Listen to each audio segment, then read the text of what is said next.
Hello दोस्तों, स्वागत है आप सभी का साइंस फाइटर क्लासेस के इस डिजिटल लर्निंग प्लेटफॉर्म पे।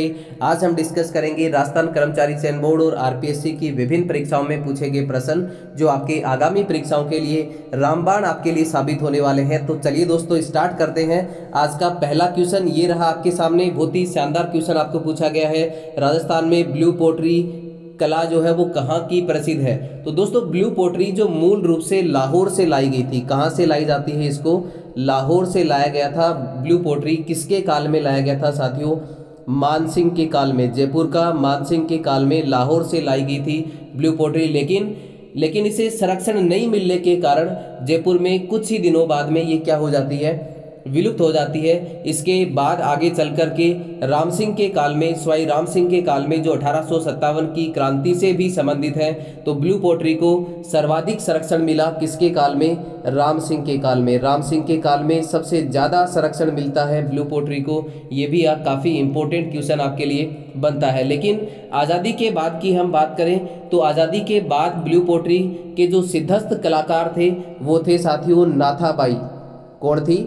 नाथाबाई। आज़ादी के बाद की हम बात करें तो ब्लू पोट्री की जो सबसे सिद्धस्त कलाकार थी वो कौन थी साथियों? नाथीबाई। उसके बाद कृपाल सिंह शेखावत, गोपाल सैनी, अनिल दोराया आदि जो है वो ब्लू पोट्री के क्या है? सिद्धस्त कलाकार हैं। इसके अलावा एक इम्पोर्टेंट क्वेश्चन बनता है कृपाल सिंह शेखावत का, जो ब्लू पोट्री से संबंध रखते हैं या संबंधित हैं। इन्होंने ब्लू पोट्री में कितने रंगों का प्रयोग किया था? 25 रंगों का प्रयोग किया गया था कृपाल सिंह शेखावत के द्वारा। चलिए साथियों बढ़ते हैं नेक्स्ट क्वेश्चन की ओर। अगला क्वेश्चन, जिन भात फौज में नगारो चाहिए उन्हीं भात बात में कोई जरूरी होवे। जिस तरह से जो फौज होती है उस फौज में नगाड़ा बजाया जाता है, जरूरी होता है। तो इस क्वेश्चन का राइट आंसर होगा साथियों हुंकारो। ऑप्शन नंबर बी यहाँ पे बिल्कुल राइट होने वाला है। चलिए बात करें हम नेक्स्ट क्वेश्चन की, तो एक और जबरदस्त क्वेश्चन है आपके सामने। राजस्थान का अधिकांश ऊंचावचई भाग औसत समुद्र तल से खालिस्तान मीटर ऊपर की श्रेणी में आता है। तो इस क्वेश्चन के राइट आंसर की हम बात करें तो वो होगा साथियों 250 मीटर से 300 मीटर की श्रेणी से ऊपर आता है। इस क्वेश्चन का राइट आंसर क्या होगा? ऑप्शन नंबर बी यहाँ पे बिल्कुल राइट होने वाला है। चलिए बढ़ते हैं नेक्स्ट क्वेश्चन की ओर। एक और अच्छा क्वेश्चन आपके सामने। मारवाड़ी री उपबोली नहीं है। देखिए मारवाड़ी की उपबोली कौन सी नहीं है ये आपको पूछा गया है। ऑप्शन आपके सामने देवड़ावाटी, ठटकी, बीकानेरी और अहिरवाटी। तो मारवाड़ी की उपबोली कौन सी नहीं है साथियों? अहिरवाटी जो है वो मारवाड़ी की उपबोली नहीं है। तो यहाँ पे इस क्वेश्चन का राइट आंसर क्या होगा? ऑप्शन नंबर डी यहाँ पे बिल्कुल राइट होने वाला है। इसके अलावा हम बात करें मेवाड़ी, थली, थाटी आदि, ये किसकी उपबोलियां हैं? मारवाड़ी की उपबोलियां हैं। थली जो है वो भी किसकी उपबोली है? मारवाड़ी की उपबोली है। इसके अलावा मेवाड़ी, इसके अलावा थाटी आदि सभी जो बोलियां हैं वो किसकी उपबोलियां हैं? मारवाड़ी की उपबोलियां हैं। इसके अलावा हम बात करें तो देखिए अहिरवाटी जो है वो राठ क्षेत्र में बोले जाने के कारण, कौन से क्षेत्र में? राठ क्षेत्र में बोले जाने के कारण इसको हम क्या कहते हैं? अहिरवाटी भी कहते हैं। क्या कहा जाता है इसको? अहिरवाटी के नाम से भी जाना जाता है। और ये जो बोली है ये अधिकतर या ज्यादातर अहिर जाति द्वारा बोली जाने के कारण इसको हीर वाली बोली भी कहा जाता है या फिर हीरवाल बोली के नाम से भी जाना जाता है। तो यहाँ पे ये भी काफी इंपॉर्टेंट क्वेश्चन बनते हैं। खासतौर पे ये जो आपकी अहिरवाटी है ये कौन से क्षेत्र में बोली जाती है? अलवर, भरतपुर आदि जो क्षेत्र हैं इनमें इस साइड में ये बोली जाती है। चलिए बात करें हम नेक्स्ट क्वेश्चन की। एक और जबरदस्त क्वेश्चन आपके सामने। अचलदास खिचड़ी वचनिका में किनारे जुदरो वर्णाव हुए है। तो देखिए अचलदास खिचड़ी जो वचनिका है उसमें किनके मध्य युद्ध का वर्णन किया गया है ये आपको पूछा है। तो यहाँ पे ऑप्शन आपके सामने है अचलदास खिची और जहांगीर के बीच में, अचलदास खिची और मोहम्मद शाह के बीच में, अचलदास खिची और होशंग शाह के बीच में, अचलदास खिची और शेर शाह के बीच में। तो साथियों हम बात करें अचलदास खिचड़ी वचनी का, तो अचलदास खिचड़ी वचनी का जो है वो किसकी रचना है दोस्तों? शिवदास गार्डन की रचना है। किसकी रचना है? शिवदास गार्डन की रचना है। और ये जो रचना है ये किस में लिखी जाती है? चंपू शैली में लिखी गई है। कौन सी शैली में लिखी गई है दोस्तों? चंपू शैली में लिखी गई है। बात करें हम जितनी भी वचनिकाएं हैं वो सारी की सारी किस शैली में लिखी गई हैं? चंपू शैली में लिखी गई हैं। ये काफी इंपॉर्टेंट क्वेश्चन यहाँ पे बनता है दोस्तों। इसमें गद्य और पद्य दोनों का मिश्रण होता है। किसका मिश्रण होता है? गद्य और पद्य दोनों का मिश्रण है अचलदास खिचड़ी वसनिका में, और ये किस शैली में लिखी गई है? चंपू शैली में लिखी गई है। इसमें किसका वर्णन किया गया है? मांडू के सुल्तान होशंग शाह और अचलदास खिची के बीच हुए युद्ध का जो वर्णन है वो किसमें है? अचलदास खिचड़ी वसनिका में है। और ये युद्ध कब होता है? 1423 ईस्वी में ये युद्ध होता है। और इस युद्ध में अचलदास जो है वो क्या करते हैं? केसरिया करते हैं। चलिए बात करते हैं हम नेक्स्ट क्वेश्चन की। तो एक और जबरदस्त क्वेश्चन आपके सामने ये रहा आपकी स्क्रीन पर। जिला एवं राजस्थान सरकार के वन विभाग द्वारा जारी शुभंकर के त्रुटिपूर्ण युगम को पहचानिए। इनमें से कौन सा त्रुटिपूर्ण युगम है? तो साथियों हम बात करें कुछ जिलों के शुभंकर की, तो यहाँ पे अलवर का जो शुभंकर है वो क्या होता है? सांबर होता है। भरतपुर की हम बात करें तो भरतपुर का क्या है साथियों? सारस होता है। सारस किस जिले का शुभंकर है? भरतपुर का। गंगानगर की हम बात करें तो चिंकारा।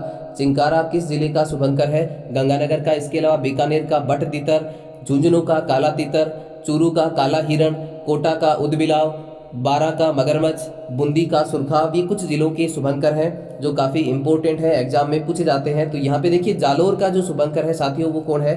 भालू, बिल्कुल राइट है यहाँ पे। अलवर की हम बात करें तो अलवर का शुभंकर बाघ नहीं है। बाघ किसका शुभंकर है? सवाई माधोपुर का। किसका शुभंकर है? सवाई माधोपुर का जो शुभंकर है वो क्या है? बाघ है। तो अलवर का जो शुभंकर है वो कौन होगा साथियों? सांभर। कौन होगा? सांभर। इसके अलावा भरतपुर की हम बात करें तो भरतपुर का क्या होता है? सारस। और भीलवाड़ा का क्या होता है? भीलवाड़ा का शुभंकर क्या है साथियों? मोर है। तो इस क्वेश्चन का राइट आंसर क्या हो जाएगा? इस क्वेश्चन का राइट आंसर होगा ऑप्शन नंबर बी, यहाँ पे बिल्कुल राइट हो जाएगा। चलिए हम बात करें नेक्स्ट क्वेश्चन की। तो एक और शानदार क्वेश्चन आपके सामने ये रहा आपकी स्क्रीन पे। बहुत ही जबरदस्त क्वेश्चन आपको यहाँ पे पूछा गया है। देखिए क्या दिया गया आपको क्वेश्चन में। राजस्थान में बाला का किला कहाँ पर स्थित है? बिल्कुल सिंपल सा क्वेश्चन है साथियों। यहाँ पे हम और भी बात करेंगे। देखिए अलवर में स्थित है। बाला का किला जो है वो कहाँ पे स्थित है? अलवर में स्थित है। राजस्थान का एकमात्र किला जो क्या कहलाता है? कुंवारा किला कहलाता है। किस नाम से जानते हैं इसको? कुंवारा किला के नाम से भी जानते हैं। और हम आपको ये भी साथ में नोट करें कि अलवर का जो बाला का किला है वर्तमान में भी इसके जो अवशेष हैं वो मिलते हैं, या फिर इसके जो भग्नावशेष है वो मिलते हैं, जो किस नाम से जाने जाते हैं? रावण देहरा। रावण देहरा के नाम से जाना जाता है। किसको? जो अलवर में बाला का किला है उसके जो भग्नावशेष हैं उनको किस नाम से जाना जाता है? रावण देहरा के नाम से जाना जाता है। इसके अलावा एक काफ़ी इंपॉर्टेंट क्वेश्चन यहाँ पे बनता है। सलीम सिंह या फिर सलीम सागर तालाब, सलीम सागर कुंड जो है वो भी कहाँ पे स्थित है? सलीम सागर कुंड। सलीम सागर कुंड जो है वो कहाँ पे है साथियों? बाला के किले में ही स्थित है। और साथ में रावण देहरा भी आप जरूर याद रखिए। रावण देहरा बाला के किले के जो अवशेष वर्तमान में है उनको क्या किस नाम से जाना जाता है? रावण देहरा के नाम से जाना जाता है। चलिए बढ़ते हैं नेक्स्ट क्वेश्चन की ओर। गागरोन की हम बात करें तो गागरोन एक जल दुर्ग है जो कहाँ पे स्थित है? झालावाड़ में स्थित है। कुंभलगढ़ है साथियों राजसमंद में। और मांडलगढ़ कहाँ पे है? भीलवाड़ा में। चलिए बढ़ते हैं नेक्स्ट क्वेश्चन की ओर। एक और शानदार क्वेश्चन आपके सामने, कीर्ति स्तंभ या फिर विजय स्तंभ। देखिए वैसे हम बात करें तो कीर्ति स्तंभ और विजय स्तंभ दोनों क्या है? अलग अलग है, लेकिन जो राजस्थान बोर्ड की किताबें हैं, बुक्स हैं, उनमें इसको एक ही माना गया है। तो यहाँ पे देखिए कीर्ति स्तंभ या विजय स्तंभ के जो टूटे हुए भाग का या इसका जो जीर्णोद्धार है वो किसके द्वारा करवाया गया, ये आपको पूछा है। तो दोस्तों चित्तौड़गढ़ दुर्ग में एक तो है कीर्ति स्तंभ और दूसरा है विजय स्तंभ। दोस्तों यदि हम कीर्ति स्तंभ की बात करें तो ये 10वीं और 11वीं शताब्दी का जैन धर्म का कीर्ति स्तंभ है। कौन सा है? 10वीं और 11वीं शताब्दी के बीच में बनाया गया जो एक जैन कीर्ति स्तंभ है। कीर्ति स्तंभ की यदि हम बात करें। और दूसरा है आपका विजय स्तंभ। विजय स्तंभ का जो निर्माण है साथियों वो कौन करवाता है? राणा कुंभा। किसके द्वारा करवाया जाता है? राणा कुंभा के द्वारा करवाया जाता है। और एक 9 मंजिला इमारत है। कितने मंजिला है ये? 9 मंजिला है। विजय स्तंभ जो है उसमें कितनी मंजिलें हैं साथियों? 9 मंजिलें हैं। इसका निर्माण 1440 से लेकर के 1448 ईस्वी के मध्य किया जाता है। 1440 से 1448 ईस्वी के मध्य इसका निर्माण होता है। और इसके जो वास्तुकार है वो कौन है? जेता। कौन है साथियों? जेता, जिसका नाम खुदा हुआ है इसकी 5वीं मंजिल पे। जेता कूपा इनका जो नाम, जेता कूपा ने जेता नापा इसके जो पुत्र थे उनका भी साथ में नाम इस पे खुदा हुआ है। कौन सी मंजिल पे? 5वीं मंजिल पे। बात करें हम इसके जीर्णोद्धार की तो बात करें हम इसके जीर्णोद्धार की, तो इसका जो जीर्णोद्धार है साथियों वो कौन करवाता है? राणा स्वरूप सिंह। किसके काल में करवाया जाता है? राणा स्वरूप सिंह के काल में, जो 1857 की क्रांति से भी संबंध रखते हैं राणा स्वरूप सिंह। इसके अलावा मेवाड़ में अंतिम महिला सती होने के जो प्रमाण है वो किसके काल में मिलते हैं? महाराणा स्वरूप सिंह के काल में मिलते हैं। काफी इंपॉर्टेंट क्वेश्चन बनता है कि मेवाड़ में अंतिम सती होने के जो प्रमाण है, अंतिम महिला सती होने के जो प्रमाण है वो किसके काल में मिलते हैं? महाराणा स्वरूप सिंह के काल में मिलते हैं। चलिए बात करें हम नेक्स्ट क्वेश्चन की, तो अगला क्वेश्चन ये रहा आपके सामने आपकी स्क्रीन पर। बहुत ही अच्छा प्रश्न आपको यहाँ पे पूछा गया है। राजस्थान में कोयला आधारित प्रथम विद्युत उत्पादक तापीय विद्युत संयंत्र जो है सुपर थर्मल पावर स्टेशन, कौन सा? सुपर थर्मल नहीं पूछा गया आपको, यहाँ पे थर्मल पावर स्टेशन पूछा गया है। तो विद्युत संयंत्र जो है वो कौन सा है? तो ऑप्शन आपके सामने है साथियों, छबड़ा सुपर क्रिटिकल ताप विद्युत परियोजना, रामगढ़ गैस तापीय विद्युत परियोजना, इसके अलावा सूरतगढ़, और चौथा आपको दिया है कोटा। तो इस क्वेश्चन का राइट आंसर क्या होगा दोस्तों? इस क्वेश्चन का राइट आंसर होगा कोटा सुपर ताप विद्युत केंद्र। यहाँ पे बिल्कुल राइट हो जाएगा। इसका जो निर्माण है वो कब, इसकी जो स्थापना है वो कब की जाती है? 1983 ईस्वी में की जाती है। 1983 में यहाँ पे विद्युत उत्पादन कार्य जो है वो क्या होता है? शुरू होता है। और दूसरा यदि हम बात करें थर्मल पावर प्लांट की, तो दूसरा थर्मल पावर प्लांट है आपका सूरतगढ़ गंगानगर में। स्थापना कब की जाती है? 1998 ईस्वी में। तो यहाँ पे देखिए सुपर थर्मल पावर प्लांट हम किसे कहेंगे? देखिए पहला सुपर थर्मल पावर प्लांट यदि आपको पूछा जाए, पहला सुपर थर्मल पावर प्लांट पूछा जाए तो वो कौन सा होगा? कोटा नहीं होगा, कौन सा होगा? सूरतगढ़। पहला थर्मल पावर प्लांट पूछा जाए तो कोटा सुपर ताप विद्युत केंद्र होगा, और यदि दूसरा आपको पूछा जाए तो सूरतगढ़ होगा। लेकिन पहला सुपर थर्मल पावर प्लांट पूछा जाए तो वो कौन सा होगा? सूरतगढ़ होगा। चलिए मैं आपको यहाँ पे थोड़ा सा समझा देता हूँ। यदि किसी विद्युत संयंत्र की क्षमता 1000 मेगावाट या 1000 मेगावाट से ज़्यादा है तो उसे हम क्या कहेंगे? सुपर थर्मल पावर प्लांट कहेंगे। तो यहाँ पे पहला super thermal power plant Suratgarh, और यदि पहला थर्मल पावर प्लांट पूछा जाए तो वो कौन सा होगा? कोटा होगा। चलिए बात करें हम नेक्स्ट क्वेश्चन की, तो ये रहा आपके सामने बहुत ही अच्छा प्रश्न 2011 की जनगणना को लेकर के। 2011 की जनगणना के अनुसार राजस्थान में जनसंख्या घनत्व जो है वो कितना दर्ज किया गया प्रति व्यक्ति, प्रति वर्ग किलोमीटर? कितने व्यक्ति जो जनसंख्या घनत्व है राजस्थान का वो है? तो इस क्वेश्चन का राइट आंसर होगा दोस्तों 200 व्यक्ति प्रति वर्ग किलोमीटर। राजस्थान का जो जन घनत्व है वो कितना है? 200 व्यक्ति प्रति वर्ग किलोमीटर 2011 की जनगणना के अनुसार। चलिए बढ़ते हैं नेक्स्ट क्वेश्चन की ओर। अगला क्वेश्चन ये रहा आपके सामने। राजस्थान के खालिस्तान जिले में बाणगंगा नदी का बेसिन का सर्वाधिक प्रतिशत भाग है। देखिए बाणगंगा नदी की हम बात करें तो इस क्वेश्चन का राइट आंसर वैसे तो क्या हो जाएगा साथियों? जयपुर होगा। ऑप्शन नंबर ए यहाँ पे बिल्कुल राइट होगा। लेकिन बाणगंगा की हम बात करें तो बाणगंगा का उद्गम जो है वो कहाँ से होता है? बैराठ की पहाड़ियाँ। कहाँ से होता है? बैराठ की पहाड़ियाँ। ये कहाँ पे है साथियों? जयपुर में। कहाँ से होता है? तो जाहिर सी बात है इसका जो सर्वाधिक प्रतिशत भाग है वो कहाँ पे होगा? जयपुर में होगा। इसे अर्जुन की गंगा के नाम से भी जाना जाता है। बाणगंगा को किस नाम से जाना जाता है? अर्जुन की गंगा भी कहा जाता है। इसके अलावा अर्जुन की गंगा, या फिर इसके अलावा हम इसको कहते हैं रुंडित नदी, या फिर ताला नदी के नाम से भी इसको जाना जाता है। क्या क्या नाम है साथियों इसके? ताला नदी, इसके अलावा रुंडित नदी, बाणगंगा नदी के उपनाम है या फिर अन्य नाम है। इसके अलावा सबसे इम्पोर्टेंट बात है, इस नदी पे एक बांध बनाया गया है, और वो बांध कहाँ पे है? जमुआ रामगढ़। कहाँ पे है दोस्तों? जमुआ रामगढ़ जयपुर में। कहाँ पे स्थित है ये बांध? जमुआ रामगढ़ जयपुर में। और इस बांध का जो नाम है वो नाम क्या है साथियों? रामगढ़ बांध बना है जमुआ रामगढ़ जयपुर में, जो 2005 तक पूरे जयपुर को जल आपूर्ति करता था। लेकिन वर्तमान में इसमें जल आपूर्ति नहीं की जाती है। वर्तमान में बिसलपुर बांध से जल आपूर्ति की जाती है जयपुर को। ये बांध जो है बाणगंगा नदी पे है। कहाँ पे स्थित है? जमुआ रामगढ़ जयपुर में। इस बांध का नाम क्या है? रामगढ़ बांध। चलिए बढ़ते हैं नेक्स्ट क्वेश्चन की ओर। अगले क्वेश्चन की हम बात करें तो अगला क्वेश्चन ये रहा आपके सामने। बहुत ही अच्छा प्रश्न। चांदी के आभूषणों की तारकसी के लिए राजस्थान का कौन सा स्थान प्रसिद्ध है? बहुत ही जबरदस्त क्वेश्चन पूछा गया। देखिए राजस्थान में चांदी के आभूषणों की तारकसी के लिए, तो सिंपल सा क्वेश्चन है आपके सामने। इस क्वेश्चन का राइट आंसर क्या होगा साथियों? नाथद्वारा राजसमंद। और यदि यहाँ पे चांदी न देकर के आपको सोने के आभूषणों की तारकसी पूछी जाती तो ये है आपका प्रतापगढ़ का सोनी परिवार। तो इस क्वेश्चन का राइट आंसर क्या होगा? नाथद्वारा। ऑप्शन नंबर सी यहाँ पे बिल्कुल राइट हो जाएगा। चलिए बढ़ते हैं नेक्स्ट क्वेश्चन की ओर। अगला क्वेश्चन ये रहा आपके सामने, डूंगरपुर प्रजामंडल की स्थापना किसके प्रयासों से की गई? ऑप्शन नंबर 1 आपके सामने गोकुल भाई भट्ट। गोकुल भाई भट्ट का संबंध कहाँ से है? सिरोही। सिरोही का जो विलय है वो किसके प्रयासों से किया गया? गोकुल भाई भट्ट के प्रयासों से। दूसरा आपके सामने चुन्नीलाल प्रभाकर, कृष्णदत्त पालीवाल और भोगीलाल पांड्या। तो इस क्वेश्चन का राइट आंसर क्या होगा दोस्तों? भोगीलाल पांड्या डूंगरपुर प्रजामंडल की स्थापना करता है और ये स्थापना की जाती है कौन सी सन में की जाती है, कब की जाती है, इसकी हम बात करें तो देखिए डूंगरपुर प्रजामंडल की स्थापना होती है 1 अगस्त 1944 ईस्वी में। किसके प्रयासों से?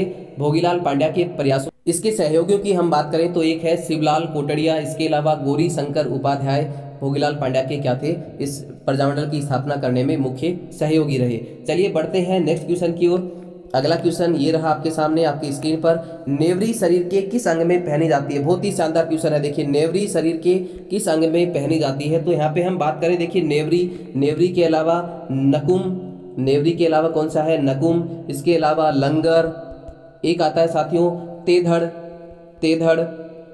इसके अलावा नुपुर के अलावा झांझर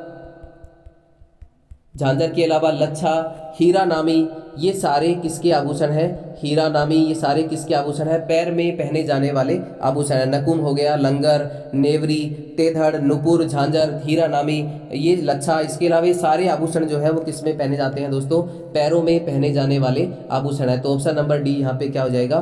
बिल्कुल राइट हो जाएगा। चलिए बढ़ते हैं नेक्स्ट क्वेश्चन की ओर। अगला क्वेश्चन देखिए, बहुत ही जबरदस्त क्वेश्चन आपके सामने, कौन से पंथरा अनुयायी मेव मुसलमान घड़ा? तो यहाँ पे देखिए कौन से पंथ के जो अनुयायी हैं वो मेव मुसलमान हैं, ये आपको पूछा गया है। ऑप्शन आपके सामने है गुदड़ संप्रदाय, दादू पंथ, विश्नोई पंथ और लालदासी पंथ। तो यहाँ पे हम बात करें गुदड़ पंथ की, तो इस संप्रदाय की जो प्रधान पीठ है वो कहाँ पे है? दांतड़ा। और ये दांतड़ा कहाँ पे साथियों? भीलवाड़ा में। कहाँ पे है? काफी इंपॉर्टेंट क्वेश्चन है। गुदड़ संप्रदाय की प्रधान पीठ कहाँ पे है? दांतड़ा भीलवाड़ा में। इसकी प्रमुख पीठ है दादू पंथ। कहाँ पे है इसकी प्रमुख पीठ जो है दादू पंथ की? इसके प्रवर्तक कौन है? संत दादू दयाल। इनकी जो मुख्य पीठ है वो कहाँ पे है? नरेना गांव कहाँ पे है? जयपुर में। इसके अलावा विश्नोई की हम बात करें तो विश्नोई की मुख्य पीठ जो है वो कहाँ पे है? मुकाम तालवा नोखा बीकानेर में विश्नोई संप्रदाय की प्रमुख पीठ है और इसके जो प्रवर्तक हैं वो कौन है? जाम्बोजी। तो यहाँ पे हम बात करें लालदासी संप्रदाय की, तो देखिए लालदासी संप्रदाय यहाँ पे इस क्वेश्चन का राइट आंसर हो जाएगा। इस क्वेश्चन के राइट आंसर की हम बात करें तो क्या होगा दोस्तों? लालदास जी जो है इनका जन्म होता है कहाँ पे? धौली दूब अलवर में। कहाँ पे होता है? धौली दूब अलवर में होता है। और इनके गुरु जो है, इनके गुरु का नाम क्या था? गद्दन चिश्ती। इनका निधन जो है वो कहाँ पे होता है? नंगला। और ये नंगला कहाँ पे है? भरतपुर में। इनका निधन होता है नंगला भरतपुर में। और इनकी जो समाधि है वो कहाँ पे है? शेरपुर। लालदास जी की समाधि कहाँ पे है? शेरपुर। और शेरपुर कहाँ पे है साथियों? अलवर में स्थित है। इनकी जो मुख्य पीठ है, प्रधान पीठ है, वो कहाँ पे स्थित है? नंगला भरतपुर में स्थित है। और ये मेव जाति के क्या थे? लकड़हारे थे। तो इस क्वेश्चन के राइट आंसर की हम बात करें तो क्या हो जाएगा? लालदासी संप्रदाय या फिर लालदासी पंथ इस क्वेश्चन का राइट आंसर होगा। चलिए बढ़ते हैं नेक्स्ट क्वेश्चन की ओर। अगला क्वेश्चन ये रहा आपके सामने, बहुत ही इजी सा प्रश्न आपको पूछा गया है, परमवीर चक्र से सम्मानित होने वाले प्रथम राजस्थानी कौन थे? तो कौन नहीं जानता साथियों पीरू सिंह के बारे में। इस क्वेश्चन का राइट आंसर क्या हो जाएगा? ऑप्शन नंबर सी पीरू सिंह, जिन्हें मरणोपरांत परमवीर चक्र से सम्मानित किया जाता है। और ये किस जिले से संबंध रखते हैं? झुंझुनू से संबंध रखते हैं। कहाँ से संबंध रखते हैं? झुंझुनू से। चलिए बढ़ते हैं नेक्स्ट क्वेश्चन की ओर। अगला क्वेश्चन ये रहा आपके सामने आपकी स्क्रीन पर, बहुत ही अच्छा प्रश्न आपको पूछा गया है। पूर्वी राजस्थानी उपबोली है। देखिए पूर्वी राजस्थान की उपबोली कौन सी है, ये आपको पूछा गया है। तो यहाँ पे देखिए हम बात करें ऑप्शन की, तो देवड़ा वाटी जो है, देवड़ा वाटी कहाँ बोली जाती है? सिरोही क्षेत्र में। किस क्षेत्र में बोली जाती है? सिरोही क्षेत्र में बोली जाती है देवड़ा वाटी। इसके अलावा हम बात करें मेरवाड़ी की, तो मेरवाड़ी आप सभी जानते हैं अजमेर मेरवाड़ा प्रदेश में बोली जाती है। बात करें हम गोडवाड़ी की, तो गोडवाड़ी किस क्षेत्र में बोली जाती है? जालोर पाली का जो एरिया है उसमें बोली जाती है गोडवाड़ी। तो यहाँ पे इस क्वेश्चन का राइट आंसर होगा दोस्तों 84। कौन सा होगा? 84 की हम बात करें तो देखिए नागरचोल, 84, तोरावाटी, ये सारी बोलियां जो है वो पूर्वी राजस्थान में या पूर्वी क्षेत्र में बोली जाती हैं। 84 जो है वो किसकी उपबोली है दोस्तों? ढूंढाड़ी की उपबोली है। 84 किसकी उपबोली है? ढूंढाड़ी की उपबोली है। चलिए बढ़ते हैं नेक्स्ट क्वेश्चन की ओर। अगला क्वेश्चन ये रहा आपके सामने आपकी स्क्रीन पर, बूंदी रियासत के बरड़ किसान आंदोलन का नेता कौन था। देखिए बूंदी रियासत का बरड़ किसान आंदोलन, जिसको बरड़ किसान आंदोलन के नाम से भी जाना जाता है या डाबी कांड के नाम से भी जाना जाता है, तो इसका जो मुख्य नेता है वो कौन था। तो इसका मुख्य नेता था साथियों नैनूराम शर्मा, पंडित नैनूराम शर्मा। इसको क्या कहा जाता है, बरड़ किसान आंदोलन या फिर डाबी कांड के नाम से भी जाना जाता है। और इस आंदोलन में जब किसानों की सभा हो रही थी, सभा में जब नानक जी भील झंडा गीत गा रहे थे, तो नानक जी भील पर पुलिस ने अंधाधुंध गोलियों से फायरिंग की, जिससे नानक जी भील घटना स्थल पे ही क्या हो जाते हैं, शहीद हो जाते हैं। तो इसमें शहीद होने वाले जो व्यक्ति थे कौन थे साथियों, नानक जी भील और एक व्यक्ति और था जिसका नाम है देवीलाल गुर्जर। कौन था, देवीलाल गुर्जर। किस किसान आंदोलन से संबंधित है, बूंदी किसान आंदोलन से संबंधित है, डाबी किसान आंदोलन से या डाबी कांड से संबंधित है। यहाँ पे हम बात करें बूंदी किसान आंदोलन की, तो ये कब होता है, बूंदी किसान आंदोलन 2 अप्रैल 1923 को। कब का है ये, 1923 ईस्वी का। चलिए बात करें हम नेक्स्ट क्वेश्चन की, तो अगला क्वेश्चन ये रहा आपके सामने आपकी स्क्रीन पर, खारवाल जनजाति कौन सी झील से नमक उत्पादन करती है। बहुत ही गजब का क्वेश्चन है। खारवाल जनजाति द्वारा जो नमक के स्फटिक बनाए जाते हैं, खारवाल जनजाति जो मोरली झाड़ी का उपयोग करके नमक के स्फटिक बनाती है, वो किस झील से संबंधित है। वो झील होगी आपकी पचपदरा झील, और ये कहाँ पे स्थित है, बाड़मेर में स्थित है। कहाँ पे स्थित है साथियों, बाड़मेर में स्थित है। एक आता है देशवाल जाति, तो देशवाल जाति जो है वो कहाँ से नमक बनाती है, डीडवाना झील जो आपके नागौर में स्थित है। डीडवाना की हम बात करें तो यहाँ पे औद्योगिक नमक प्राप्त किया जाता है। डीडवाना से किस प्रकार का नमक प्राप्त किया जाता है, औद्योगिक नमक प्राप्त किया जाता है। और यहाँ पे देवल नामक सहकारी संस्थाएं जो है वो नमक का उत्पादन करती हैं। यदि हम बात करें जाति की, तो वो जाति कौन सी है, देशवाल जाति के लोग यहाँ पे नमक का उत्पादन करते हैं डीडवाना झील में। इसके अलावा देखिए हम बात करें खारवाल जाति की, जो जनजाति है खारवाल जनजाति है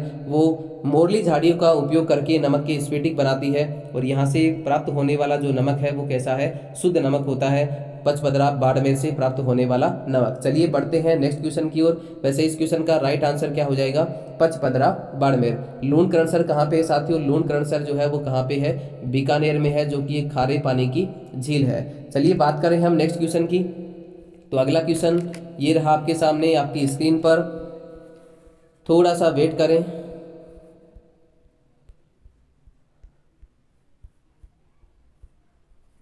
अगले क्वेश्चन की हम बात करें तो ये रहा आपके सामने, किस शहर को ग्रेनाइट का शहर कहते हैं। ग्रेनाइट नगरी के नाम से जाना जाने वाला जो शहर है साथियों वो कौन सा है, जालोर। जालोर को क्या कहते हैं, ग्रेनाइट नगरी के नाम से जाना जाता है। बहुत ही सिंपल सा क्वेश्चन यहाँ पे पूछा गया है। अगला क्वेश्चन ये रहा आपके सामने, केसरबाग वन्य जीव अभ्यारण्य जो है वो कहाँ पे स्थित है। देखिए केसरबाग वन विहार ये जो अभ्यारण्य है दोस्तों, ये कहाँ पे स्थित है, धौलपुर में स्थित है। कहाँ पे है, धौलपुर में। दोनों ही इंपॉर्टेंट है, केसरबाग और वन विहार, ये दोनों अभ्यारण्य जो है वो कहाँ पे स्थित है, धौलपुर में स्थित है। नवरात्रि का मेला राजस्थान के किस जिले में भरता है। तो देखिए साथियों इस क्वेश्चन का राइट आंसर क्या हो जाएगा, अलवर। ऑप्शन नंबर सी यहाँ पे बिल्कुल राइट होगा। दोस्तों इसे कनफटे साधुओं का मेला भी कहा जाता है। क्या कहते हैं इसको, कनफटे साधुओं का मेला भी कहा जाता है। और इस मेले का जो आयोजन है वो वर्ष में 2 बार किया जाता है। एक किया जाता है साथियों वैशाख महीने में, और दूसरा करते हैं भाद्रपद माह में। कब करते हैं, भाद्रपद महीने में इस मेले का आयोजन किया जाता है। सप्तमी और अष्टमी को इस मेले का आयोजन किया जाता है। इस मेले का जो मुख्य आकर्षण केंद्र होता है वो होता है कालबेलिया नृत्य। कौन सा नृत्य होता है दोस्तों, कालबेलिया नृत्य इस मेले का मुख्य आकर्षण केंद्र होता है। यदि हम बात करें भर्तहरि की गुफा की, तो भर्तहरि की गुफा कहाँ पे स्थित है, माउंट आबू में स्थित है। माउंट आबू कहाँ पे है दोस्तों, माउंट आबू है सिरोही में, जहाँ पे भर्तहरि की गुफा स्थित है। चलिए बढ़ते हैं नेक्स्ट क्वेश्चन की ओर। अगले क्वेश्चन की हम बात करें तो एक और गजब का क्वेश्चन आपके सामने ये रहा, लासड़िया का पठार। बहुत ही गजब का क्वेश्चन आपको पूछा गया है। लासड़िया का पठार राजस्थान के किस जिले में स्थित है। तो इसका राइट आंसर होगा दोस्तों उदयपुर में। कहाँ पे स्थित है लासड़िया का पठार, उदयपुर में स्थित है। दोस्तों हम अरावली को जब हम पढ़ते हैं तो इस प्रकार से पढ़ते हैं, ये आपकी अरावली है, इसको अलग अलग खंडों में हम डिवाइड करते हैं। ये वाला खंड जो है वो क्या कहलाएगा, उत्तर पूर्व निम्न अरावली प्रदेश, क्या कहेंगे इसको हम? उत्तर पूर्व निम्न अरावली प्रदेश इसको हम कहेंगे। दूसरा जो खंड है इसको हम कहेंगे मध्य अरावली प्रदेश, क्या कहेंगे इसको? मध्य अरावली प्रदेश। और ये जो आपका खंड है ये क्या कहलाएगा साथियों? ये कहलाएगा मेवाड़ी चट्टानी प्रदेश। और आपको बता दें कि इसी मेवाड़ी चट्टानी प्रदेश का हिस्सा है आपका लासड़िया का पठार। आप अच्छे से इसको नोट कर सकते हैं, मेवाड़ी चट्टानी भूमि का हिस्सा ही क्या कहलाता है? लासड़िया का पठार कहलाता है। और यहीं पे स्थित है आपका भोराट का पठार। तो लासड़िया और भोराट का पठार जो है वो कहाँ पे स्थित है साथियों? उदयपुर में स्थित है। राजस्थान का ही नहीं बल्कि पूरे भारत का सबसे ज्यादा विच्छेदित या फिर कटा पठार जो है वो कौन सा है? लासड़िया का पठार है। ये पठार जयसमंद झील, ये आपकी जयसमंद झील है, इसके पूर्व में कुंभलगढ़ से लेकर के, कहां से लेकर के? कुंभलगढ़ से लेकर के गोगुंदा के बीच का जो पठार है वो पठार क्या कहलाता है? लासड़िया का पठार कहलाता है। इसके अलावा हम बात करें उदयपुर में तस्तरी नुमा पहाड़ियां, उदयपुर में चारों तरफ फैली तस्तरी नुमा पहाड़ियां जो हैं वो क्या कहलाएंगी? गिरवा कहलाती हैं। क्या कहलाती हैं साथियों? गिरवा कहलाती हैं। इसके अलावा एक क्वेश्चन और आता है भाकर। तो भाकर किसे कहते हैं? जो सिरोही है, सिरोही के सुदूर पश्चिम में तीव्र ढाल वाली जो पहाड़ियां होती हैं उनको हम क्या कहते हैं? भाकर कहते हैं। तो भाकर कहाँ पे होंगी? सिरोही में। और गिरवा कहाँ पे होंगी? जो तस्तरी नुमा पहाड़ियां हैं वो क्या कहलाएंगी? गिरवा कहलाएंगी। और ये कहाँ पे स्थित है?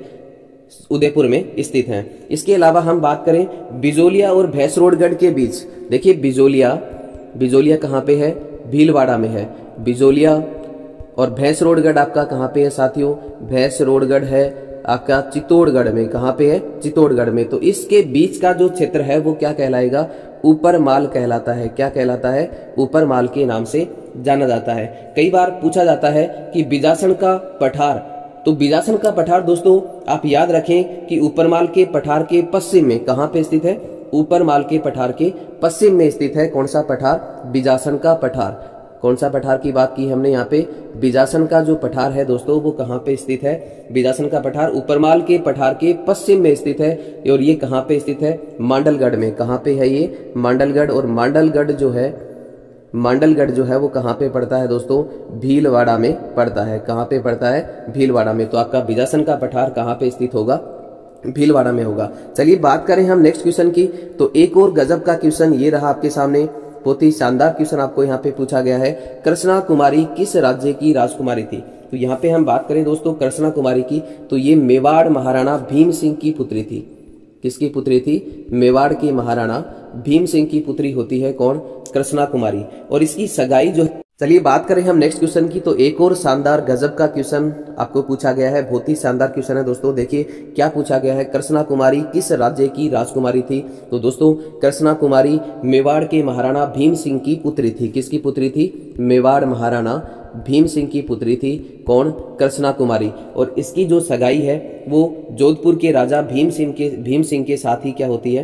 तय होती है। और हुआ ये कि भीम सिंह का क्या हो जाता है? निधन हो जाता है। ऐसे में महाराणा भीम सिंह ने अपनी पुत्री की सगाई जयपुर रियासत के जगत सिंह से तय कर देता है। किससे तय कर देता है? जयपुर के राजा जगत सिंह के साथ तय हो जाती है किसकी सगाई? कृष्णा कुमारी की। ऐसे समय में जोधपुर में भीम सिंह का उत्तराधिकारी बना मान सिंह। देखिए भीम सिंह के साथ तय होती है कृष्णा कुमारी की सगाई जोधपुर के राजा भीम सिंह के साथ और उनका निधन हो जाता है। लेकिन महाराणा भीम सिंह अपनी पुत्री कृष्णा कुमारी की सगाई जयपुर के जगत सिंह के साथ तय कर देते हैं और भीम सिंह की जगह उत्तराधिकारी बनता है साथियों कौन? मान सिंह। कौन बनता है? मान सिंह, जोधपुर का मान सिंह। और जोधपुर के मान सिंह की हम बात करें तो इस मान सिंह ने इस बात का विरोध किया कि कृष्णा कुमारी की सगाई मेरे साथ होनी चाहिए। इसकी सगाई जो है पहले जोधपुर से हुई थी, इसलिए इसकी जो सगाई है वो किसके साथ होनी चाहिए? मान सिंह के साथ होनी चाहिए। और इस बात को लेकर के जयपुर और जोधपुर में भयंकर युद्ध होता है और जिसका नाम होता है साथियों गिंगोली का युद्ध। क्या नाम है इसका? गिंगोली का युद्ध। और इस गिंगोली के युद्ध की हम बात करें तो ये होता है साथियों 12 मार्च। कब होता है? 12 मार्च 1807 ईस्वी की बात है गिंगोली का युद्ध। और गिंगोली वर्तमान में कहाँ पे पड़ता है?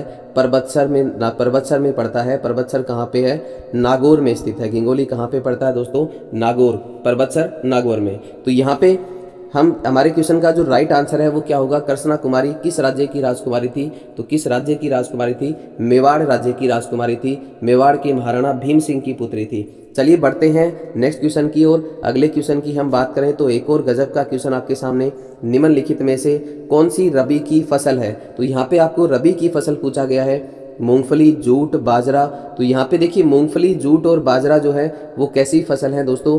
खरीफ की फसल है। कैसी फसलें हैं? खरीफ की फसल है। तो इस क्वेश्चन का राइट आंसर क्या हो जाएगा? ऑप्शन नंबर सी यहाँ पे बिल्कुल राइट होने वाला है। तो इस क्वेश्चन का राइट आंसर होगा गेहूँ। देखिए रबी की फसलों को हम कहते हैं स्यालू। क्या कहा जाता है इनको? स्यालू के नाम से भी जानते हैं। और खरीफ की जो फसलें होती हैं उनको हम क्या कहते हैं? उनालू। क्या कहेंगे? उनालू। चलिए बात करें हम अगले क्वेश्चन की। तो अगला क्वेश्चन आपको दिया गया है, बहुत ही गजब का क्वेश्चन है आपके सामने साथियों। दादू जी के पार्थिव शरीर को किस स्थान पर समाधि दी गई थी? बहुत ही गजब का क्वेश्चन है।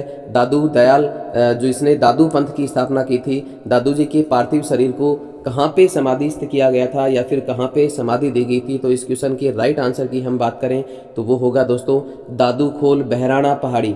दोस्तों वैसे तो दादू जी ने देह त्याग से पहले कहा था कि मेरे निधन के बाद मेरा शरीर पशु पक्षियों के लिए खुले में छोड़ दिया जाए, और फिर उसके बाद जो हड्डियां बची उनको समाधि का रूप दे दिया गया, जिसे दादू खोल कहते हैं। क्या कहते हैं? दादू खोल। और ये कहाँ पे स्थित है? बहराणा पहाड़ी पे स्थित है। कहाँ पे स्थित है? बहराणा पहाड़ी पर स्थित है। और ये किस गांव में है? नरेना गांव में है। कहाँ पे है? नरेना गांव में स्थित है। और ये नरेना गांव कहाँ पे है साथियों? जयपुर के अंतर्गत आता है। वर्तमान में कहाँ पे आता है? जयपुर के अंतर्गत आता है। इसके अलावा हम बात करें तो इस एक बात और है यहाँ पे, दादू जी ने सांबर में 1574 ईस्वी में, कब की बात है साथियों? 1574 ईस्वी की। सांबर में 1574 ईस्वी में एक पंथ चलाया था जिसको हम कहते हैं दादू पंथ। दोस्तों यहाँ पे एक क्वेश्चन आता है अलख दरीबा, काफ़ी बार पूछा जाता है अलख दरीबा। तो अलख दरीबा की हम बात करें तो दादू जी के जो सत्संग हैं वो किस नाम से जाने जाते हैं? अलख दरीबा के नाम से जाने जाते हैं। चलिए बात करें हम अगले क्वेश्चन की। तो अगला क्वेश्चन ये रहा आपके सामने, बहुत ही गजब का क्वेश्चन आपको पूछा गया है। राजस्थान में 1985 में यूनेस्को द्वारा सबसे पहले खालिस्तान को विश्व प्राकृतिक धरोहर सूची में सम्मिलित किया गया था। तो इस क्वेश्चन का राइट आंसर होगा दोस्तों केवलादेव राष्ट्रीय उद्यान, जो कहाँ पे स्थित है? भरतपुर में स्थित है। कहाँ पे स्थित है? केवलादेव भरतपुर में स्थित है, जो साइबेरियन सारस के लिए जाना जाता है। इसे पक्षियों का स्वर्ग भी कहा जाता है। दोस्तों यूनेस्को की सूची की बात करें तो हम जानते हैं 1985 में केवलादेव को शामिल किया गया था। उसके बाद देखिए, उसके बाद 2010 में किसको शामिल किया जाता है? जंतर मंतर को शामिल किया जाता है। किसको शामिल किया जाता है? जंतर मंतर को शामिल किया जाता है। और उसके बाद हम 2013 की बात करें तो 2013 में 6 किले शामिल किए जाते हैं यूनेस्को की सूची में। कितने किले शामिल किए जाते हैं? 6 किले। और उन 6 किलों की हम बात करें तो वो 6 किले हैं आपके चित्तौड़ का किला, चित्तौड़ के किले के अलावा कुंभलगढ़, उसके अलावा कौन सा होगा? कुंभलगढ़। कुंभलगढ़ के अलावा हम बात करें तो जैसलमेर का किला, जैसलमेर का किला। जैसलमेर के अलावा गागरोन, गागरोन कहाँ पे है? गागरोन है साथियों झालावाड़ में, जो कि एक जल दुर्ग है। इसके अलावा किसको शामिल किया गया? आमेर के किले को। और उसके बाद में किया गया रणथंभौर के किले को। तो ये जो किले हैं ये यूनेस्को की सूची में शामिल किए गए। 2013 में 6 किलों को यूनेस्को ने अपनी सूची में शामिल किया गया। और 2019 में, वर्तमान की हम बात करें तो 2019 में शामिल किया जाता है जयपुर परकोटा। किसको शामिल किया जाता है? जयपुर परकोटा को शामिल किया जाता है। तो यहाँ पे 2019 में जयपुर परकोटे को शामिल किया जाता है, ये आप यहाँ से नोट कर सकते हैं। दोस्तों 2010 में जब जंतर मंतर को शामिल किया गया था, उसी समय राजस्थान का एक बेहतरीन नृत्य कालबेलिया, कौन सा नृत्य? कालबेलिया नृत्य को भी शामिल किया जाता है। लेकिन आप इसे याद रखें कि इसे अमूर्त श्रेणी में शामिल किया गया है। किस श्रेणी में शामिल किया गया है? अमूर्त श्रेणी में शामिल किया गया है। और कब किया जाता है? 2010 में इसको शामिल किया जाता है। जब 2010 में जंतर मंतर को शामिल किया गया था, उसी समय राजस्थान का एक नृत्य जिसको हम कहते हैं कालबेलिया नृत्य, इस नृत्य को शामिल किया गया था। कालबेलिया नृत्य को अमूर्त श्रेणी में शामिल किया गया था। चलिए बात करें हम नेक्स्ट क्वेश्चन की। तो अगला क्वेश्चन ये रहा आपके सामने, एक और शानदार क्वेश्चन आपके सामने। अगले क्वेश्चन की हम बात करें तो ये रहा आपके सामने, बहुत ही गजब का क्वेश्चन। वर्ष 2011 की जनगणना के अनुसार राजस्थान में जिलों की संख्या जहां जनसंख्या में 2001 से लेकर 11 के दशक में प्रतिशत दशकीय वृद्धि दर राज्य की औसत प्रतिशत दशकीय वृद्धि दर से अधिक रही। तो कितने जिले ऐसे हैं? ऑप्शन आपके सामने है 17, 14, 15 और 16। तो इस क्वेश्चन का राइट आंसर होगा दोस्तों 16 जिले दशकीय वृद्धि दर से, इनकी जो औसत प्रतिशत वृद्धि दर है वो दशकीय वृद्धि दर से क्या रही? ज़्यादा रही। तो इस क्वेश्चन का राइट आंसर क्या होगा? ऑप्शन नंबर डी यहाँ पे बिल्कुल राइट होगा। चलिए बढ़ते हैं नेक्स्ट क्वेश्चन की ओर। बहुत ही शानदार क्वेश्चन है। कौन सी मृदा शव जोत के लिए जानी जाती है? स्वतः जुताई वाली मृदा कौन सी कहलाती है? कछारी, लाल रेतीली, भूरी रेतीली, काली मिट्टी। तो दोस्तों इस क्वेश्चन का राइट आंसर होगा काली मिट्टी, जिसे कपासी मिट्टी, रेगुड़ मिट्टी, वर्टीसोल मिट्टी, स्वतः जुताई वाली और बेसाल्ट लावा से बनने वाली या फिर ज्वालामुखी विस्फोट से बनने वाली वो मिट्टी है। कौन सी? वो मिट्टी होगी दोस्तों आपकी काली मिट्टी, जो आपके हाड़ौती प्रदेश में पाई जाती है। कहाँ पे पाई जाती है? हाड़ौती प्रदेश में पाई जाती है। चलिए बढ़ते हैं नेक्स्ट क्वेश्चन की ओर। इस मिट्टी की हम बात करें दोस्तों तो इसमें कुछ समय तक पानी डालने के बाद ऑटोमेटिकली इसमें क्या पड़ जाती हैं? दरारें पड़ जाती हैं और ऐसे लगता है कि जैसे मिट्टी की अपने आप क्या हो गई हो? जुताई हो गई हो। इसलिए इसको क्या कहते हैं? सब्ज वाली मिट्टी के नाम से भी जाना जाता है। चलिए बात करें हम नेक्स्ट क्वेश्चन की।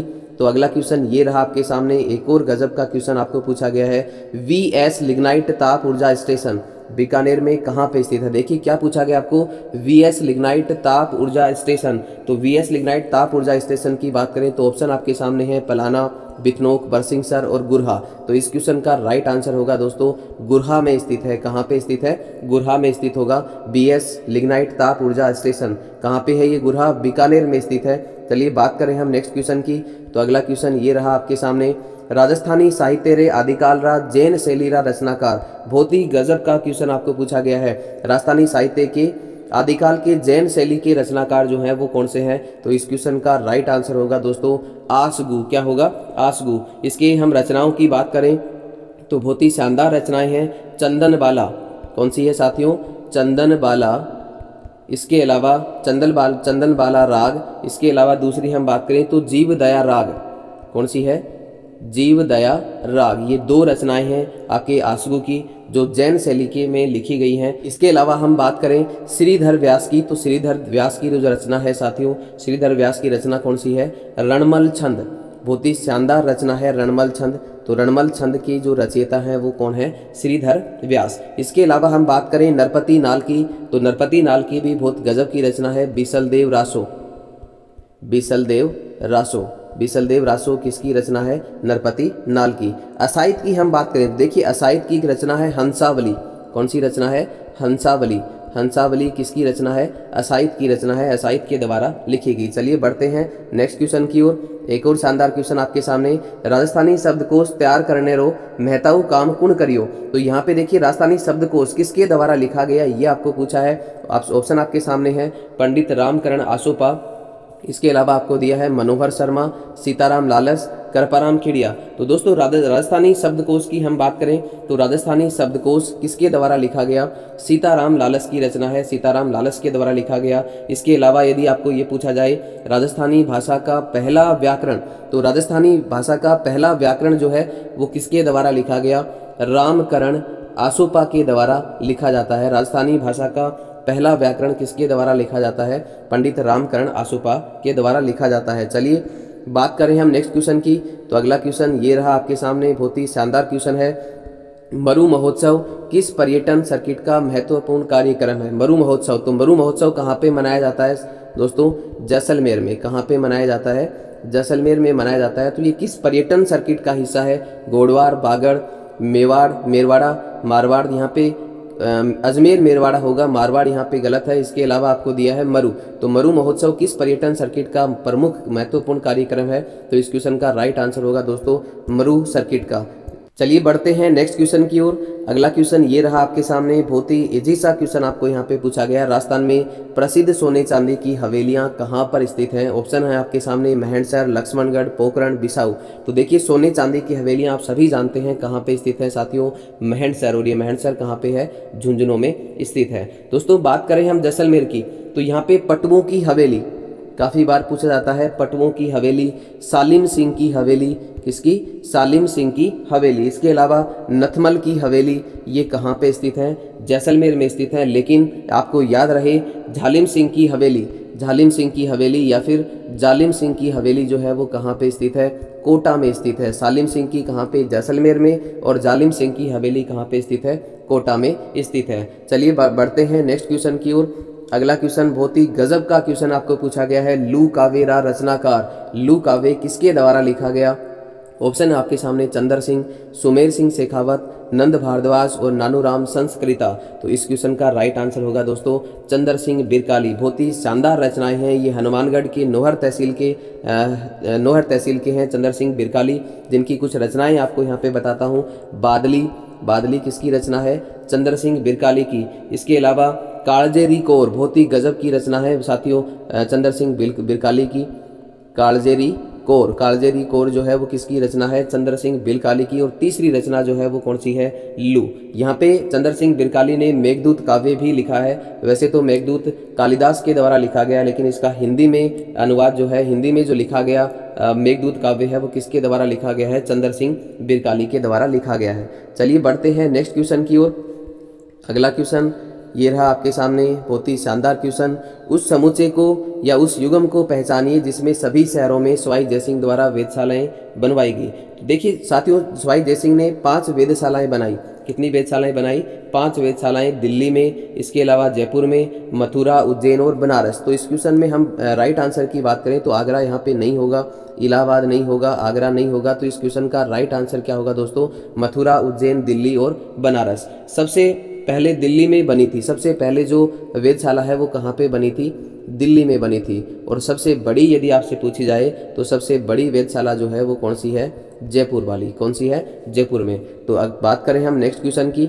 अगला क्वेश्चन ये रहा आपके सामने, बहुत ही शानदार क्वेश्चन है। यहाँ पे आपको पूछा गया है आहड़ सभ्यता का उत्खनन, किसकी बात की है यहाँ पे?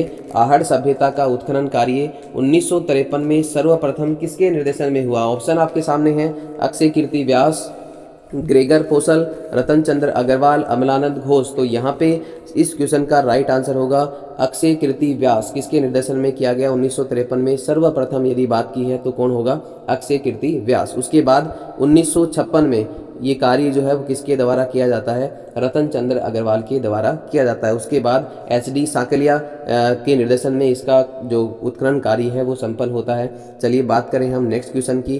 तो अगला क्वेश्चन ये रहा आपके सामने। एक और शानदार क्वेश्चन आपको यहाँ पे पूछा गया है, क्वेश्चन नंबर 17। देखिए क्या पूछा गया है आपको इसमें। राजस्थान में भालुओं का पहला संरक्षित क्षेत्र कौन सा है? राजस्थान में भालुओं का पहला संरक्षित क्षेत्र आपको पूछा गया दोस्तों। ऑप्शन आपके सामने गुढ़ा, विश्नोई, सुंदा माता, गेगेलाव, शाकंभरी। तो इस क्वेश्चन का राइट आंसर होगा सुंदा माता, जालोर। कहाँ पे स्थित है? जालोर में स्थित है। सिरोही का कुछ भाग भी इसके अंतर्गत आता है। जालोर और सिरोही में स्थित है सुंदा माता। राजस्थान का प्रथम रोपवे भी इसको बनाया गया है सुंदा माता जालोर को। राजस्थान में वर्तमान में कुल 20 संरक्षित क्षेत्र हैं। कितने क्षेत्र हैं? 20 संरक्षित क्षेत्र हैं। 16 + 4, 16 पुराने हैं, 4 नए बने हैं अभी। तो कितने हो गए टोटल कितने हो गए? 20 संरक्षित क्षेत्र। लेकिन सबसे बड़े की यदि हम बात करें, यदि सबसे बड़ा कोई आपसे पूछे तो वो है दोस्तों 12 जिले में। कौन है? कहाँ पे स्थित है? 12 जिले में है। और इसका नाम जो है वो क्या है? शाहबाद के जंगल। शाहबाद के जंगल, शाहबाद के जंगल सबसे बड़ा संरक्षित क्षेत्र है। और ये कहाँ पे स्थित है? 12 जिले में स्थित है। सबसे छोटे की हम बात करें तो सबसे छोटा होगा आपका रोटू। और ये रोटू कहाँ पे स्थित है? आखेट निषेध क्षेत्र है रोटू। कहाँ पे स्थित है? नागौर में स्थित है। चलिए बढ़ते हैं नेक्स्ट क्वेश्चन की ओर। अगला क्वेश्चन ये रहा आपके सामने। रोहिला एक महत्वपूर्ण क्षेत्र है। देखिए रोहिला कहाँ पे है? रोहिला की हम बात करें, रोहिल की हम बात करें तो ये कहाँ पे है साथियों? सीकर में स्थित है। कहाँ पे स्थित है? सीकर में स्थित है। और किसके लिए प्रसिद्ध है? वर्तमान में यहाँ पे यूरेनियम के भंडार मिले हैं और यहाँ पे प्रोजेक्ट कार्य जो है यूरेनियम का वो भी शुरू कर दिया गया है। इसके अलावा हम बात करें लिथियम की तो देखिए काफ़ी इंपॉर्टेंट क्वेश्चन बनता है लिथियम को लेकर के। राजस्थान का एकमात्र जिला जहाँ हल्के फुल्के भंडार मिले हैं लिथियम के, वो जिला कौन सा है आपका? अजमेर। कहाँ पे मिले हैं? अजमेर में लिथियम के हल्के फुल्के भंडार मिले हैं। राजस्थान का एकमात्र जिला है अजमेर जहाँ पे लिथियम के भंडार मिले हैं। चलिए बढ़ते हैं नेक्स्ट क्वेश्चन की ओर। अगला क्वेश्चन 18 अप्रैल 1948 को संयुक्त राजस्थान का उद्घाटन जो है वो किसके द्वारा किया गया? तो संयुक्त राजस्थान का उद्घाटन आपको यहाँ पे पूछा गया है। ऑप्शन आपके सामने जवाहरलाल नेहरू, वल्लभ भाई पटेल, राजगोपालाचारी, वीपी मेनन।